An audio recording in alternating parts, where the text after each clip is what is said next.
After the discs have been annealed and put in the pickle for at least 5 minutes, the discs are washed and dried, and then they're ready to spin. I use the compass once more to draw a small circle inside of the disc.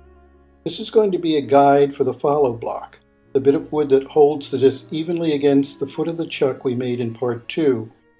Getting the disc perfectly centered onto the foot of the chuck is a bit tricky, but the disc must be perfectly in place over the foot before we begin spinning. The last thing to do before spinning is applying a lubricant to the side of the disc that will be spun. I use a glycerin soap because it's water soluble and rinses off easily. I adjust the tool rest on the lathing machine, which is a bar that the spinning tools rest on as I'm spinning.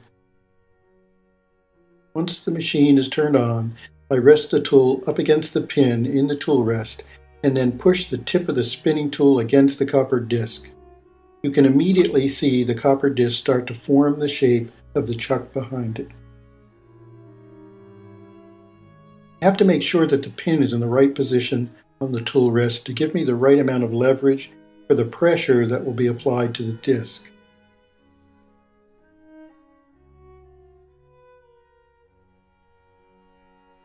The discs can only be spun so much before the copper begins to harden from the amount of pressure it's put through. At this point, I turn off the machine and then change the motor on the lathe to a higher speed and begin trimming the disc, which now looks something like a saucer. It's best to trim the edge of the disc when it's sticking out from the surface of the wooden chuck. When you spin the discs, you can see that the copper doesn't form a perfect edge no matter how well it was centered. So I just use the edge of the trimming tool to carve off the excess until the edge is even.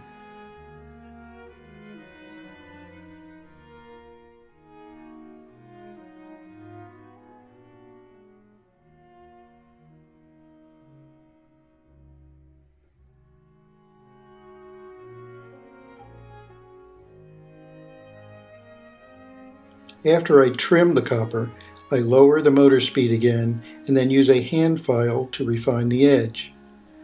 Now that this first part of the spinning stage is over, we just carefully remove the spun disc from the chuck, anneal the discs, and pickle them again. After taking the discs out of the pickle again, wash and dry them before putting them back on the lathe. Apply the lubricant and then use the spinning tools to burnish the disc so that it's completely onto the chuck. Depending on how steep the vessel you're making is, you may need to repeat this step several more times until it completely conforms to the chuck. Now that we've finished the spinning stage, I'm going to go on to soldering the two halves together to create the vessel itself. In order to make sure that the two forms fit together, I want to sand the edge.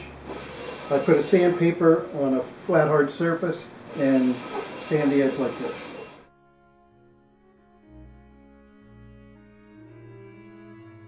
Then we take one of the two hemispheres of our vessel that we've made and drill a hole into the foot, which we'll then saw off to make that half into the top of our vessel.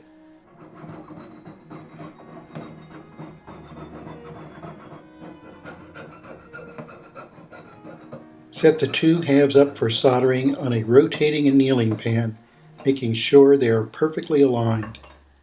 Apply a hard paste flux on the inside and outside of the seams where the two halves meet.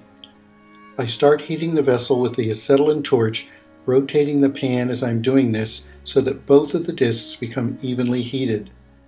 The flux will begin to look glossy to indicate that the temperature is reaching a point where we can begin to apply our solder.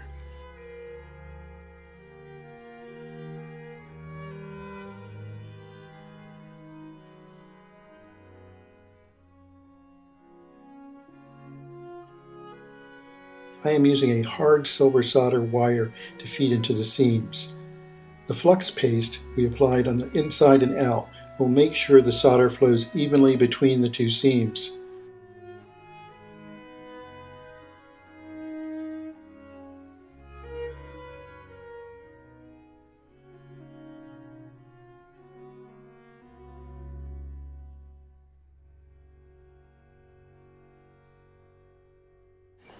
An important thing to note is that I use hard silver solder because it has a melting temperature of 1420 degrees Fahrenheit, just slightly higher than the melting temperature of the enamel we will begin to apply later.